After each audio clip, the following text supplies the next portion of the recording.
Muy buenos días. Muchas gracias por estar con nosotros una vez más en el estudio de la lección.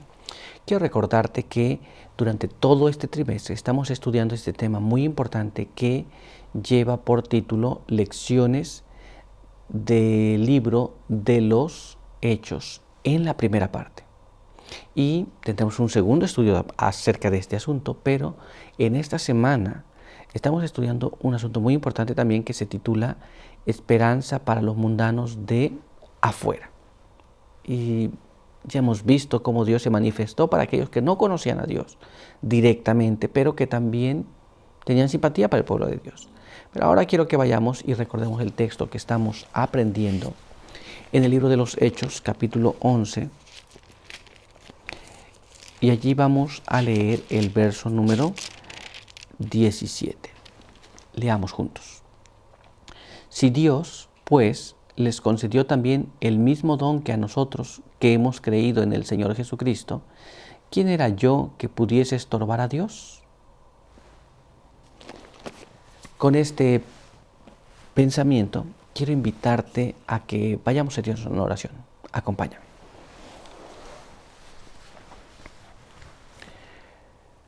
Padre eterno que está en los cielos, santificado sea su nombre. En esta hora de la mañana estamos muy agradecidos porque nos permite reunirnos a través de este medio para estudiar su palabra. Queremos pedir que nos ayude a comprenderla, queremos pedir la presencia de sus buenos ángeles y su buen espíritu iluminando nuestra mente, de tal forma que entendamos la palabra de verdad para esta hora. Guárdenos aquí, bendiga a aquellos que nos ven y nos escuchan, en el nombre de Jesús. Amén. Muy bien, pues vamos a continuar con nuestro estudio para el día de hoy. Y el día de hoy tenemos un apartado que se titula Cultivando una oportunidad. Y nuestra primera pregunta nos dice así: como resultado de la dispersión a causa de la persecución, ¿cómo se expandió la iglesia a las islas del Mediterráneo y al norte de Judea? Muy bien. Recuerde que la iglesia era perseguida por un tiempo y entonces tuvieron que irse a otros lugares. Entonces fueron a las islas del Mediterráneo y al norte de Judea. Tenían nuevos territorios. Pero ¿cómo ocurrió esto? Vamos a leer lo que está escrito en la palabra de Dios. Vamos al libro de los Hechos, capítulo 11, verso 19 al verso 21. Y ahí leemos de esta manera. Los que habían sido esparcidos por la persecución que vino después de Esteban, anduvieron hasta Fenicia, Chipre y Antioquía. Y a nadie predicaron la palabra, sino solo a los judíos. Había entre ellos algunos de Chipre y de Cirene, que cuando entraron en Antioquía hablaron a los griegos y les anunciaron el evangelio del Señor Jesús. La mano del Señor estaba con ellos y gran número creyó y se convirtió al Señor. Entonces, aquí tenemos qué es lo que pasó. Después de la muerte de Esteban vino la persecución y en esa persecución fueron a varios lugares y pues allí predicaban, pero solamente predicaban a los judíos. Pero en Chipre predicaron a los griegos y también creyeron los griegos. Nos damos cuenta, a veces cuando vemos las cosas y vemos algo malo que nos ocurre o que ocurre a la iglesia, pensamos, esto es malo. Pero de eso malo Dios puede sacar algo muy bueno. No debemos desesperarnos con esas cosas. Muy bien, pero vamos a continuar y vamos a ver lo que nos dice nuestra siguiente pregunta. ¿Qué ciudad era un campo especialmente fértil para el evangelio? ¿Qué plan se hizo para desarrollarlo más plenamente y por qué? Recuerda que estamos estudiando cultivando una oportunidad. Entonces, ¿cuál ciudad era muy buena para predicar el evangelio? Muy fértil. ¿Y qué plan se hizo? Eso es lo que vamos a investigar en la palabra del Señor. Leamos lo que está escrito aquí en el libro de Hechos, capítulo 11, verso 22 al verso 26, en la primera parte. Leamos lo que nos dice allí. Esta noticia llegó a oídos de la iglesia de Jerusalén y enviaron a Bernabé a Antioquía. Al llegar y ver la gracia de Dios, se recogió y exhortó a todos a permanecer con un corazón firme, unidos al Señor. Y como Bernabé era un hombre bueno, lleno del Espíritu Santo y de fe, una gran multitud fue agregada al Señor. Entonces Bernabé fue a Tarso a buscar a Saulo. Cuando lo encontró, lo llevó a Antioquía. Quedaron todo un año allí con la iglesia y enseñaron a mucha gente. Así que hicieron un plan. Una vez que veían que había muchas personas allí, fue Bernabé. Y Bernabé no apenas quedó allí, pero Bernabé fue por Pablo. Y quedaron allí por muchos días. Muchas personas creían en el mensaje. Nos damos cuenta de un plan de ayudar uno a otro. Ahora vamos a ver lo que nos dice el espíritu de profecía. Leamos aquí. La historia de la redención, página 315, nos dice de esta manera. Bernabé fue enviado a Antioquía, la metrópolis de Siria, para ayudar a la iglesia en ese lugar. Trabajó allí con gran éxito. Al crecer la obra, solicitó la ayuda de Pablo y la obtuvo. Muy bien, entonces fue enviado un misionero allí. Este misionero comenzó a predicar, pero cuando creció necesitó la ayuda de alguien más. Así que este alguien más fue Pablo y él fue allá para ayudar.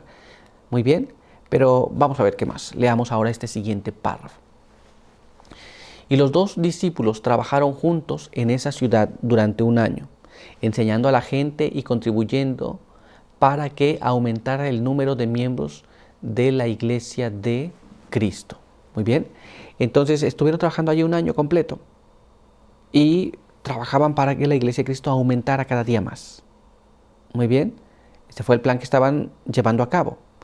Pero veamos qué más ahora. Leamos aquí. Antioquía tenía una gran población tanto de judíos como de gentiles. Era un importante lugar de reunión para los amantes de la comodidad y el placer por causa de lo saludable de su ubicación.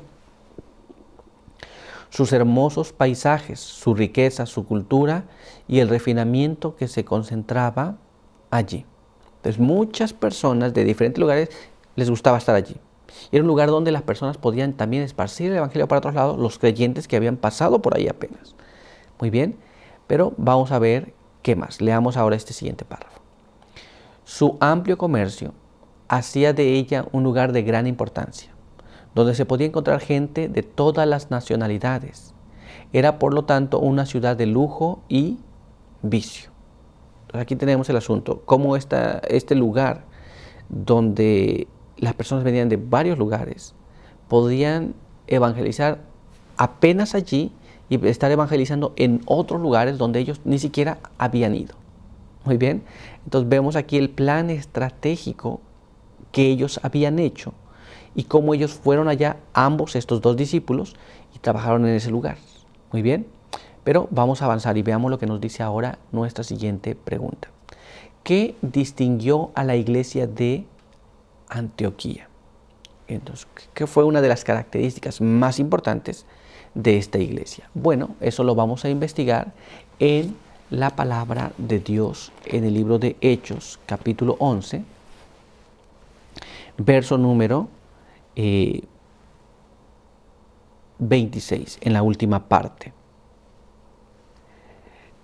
Y dice de esta manera.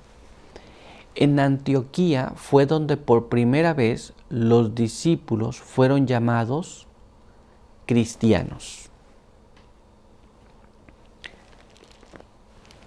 Bueno, había algo especial allí. Los discípulos allí fueron llamados por primera ocasión cristianos. ¿A qué se debería? ¿Por qué les llamaron allí? ¿Por qué no en otro lugar? Vamos a tratar de entender esto. Ya vemos cuál es la característica. Vamos a tratar de entender esto y vamos a leer lo que nos dice el espíritu de profecía. Leamos aquí. La historia de la redención, página 315 y 316, nos dice así. Allí por primera vez se llamó cristianos a los discípulos. Se les dio ese nombre porque Cristo era el principal tema de su predicación, su enseñanza y su conversación. Esta era la razón por la cual se les llamó cristianos por primera vez allí en Antioquía. De ello hablaban, de ello predicaban, esa era su conversación, constante. Muy bien, pero ¿qué más? Vamos a ver. Continuamente repasaban los incidentes de su vida acaecidos durante el tiempo cuando los apóstoles recibieron la bendición de gozar de su compañía personal. Esto es, siempre estaban hablando de los incidentes que pasaban o de las vivencias que tuvieron con Jesús. Y muchos de ellos tal vez no tuvieron esas vivencias, pero ellos tuvieron las vivencias que obtuvieron de los apóstoles. Así que ellos relataban estas historias una y otra vez. Pero avancemos. Incansablemente se espaciaban en sus enseñanzas, sus milagros de curación de los enfermos, la expulsión de demonios y la resurrección de los muertos. De esto hablaban, de todas las cosas que Jesús había hecho mientras estuvo en la tierra. Este era su tema de conversación constantemente. Muy bien, pero avancemos. Con labios temblorosos y ojos humedecidos por las lágrimas, hablaban de su agonía en el jardín, su traición, su juicio y su ejecución, la paciencia y la humildad con que soportó los insultos y la tortura que le impusieron sus enemigos, y la piedad divina con que oró por los que lo perseguían. De estas cosas estaban hablando exactamente de la vida de Cristo. Y ellos narraban esta historia a las personas con las que ellos entraban en contacto. Muy bien, pero ¿qué más? Veamos ahora. Su resurrección, su ascensión y su obra en los cielos como mediador del hombre caído eran temas gozosos para ellos. Bien podían los paganos llamarlos cristianos. Muy bien, entonces ellos hablaban solamente de esto y los paganos le llamaban a ellos, ustedes entonces son cristianos porque hablan de Cristo constantemente. Y este era el tema de conversación. Esta era la característica de la iglesia en Antioquía. Muy bien, pero nuestro estudio por hoy ha concluido. Quiero invitarte a que tengamos una oración. Acompáñame.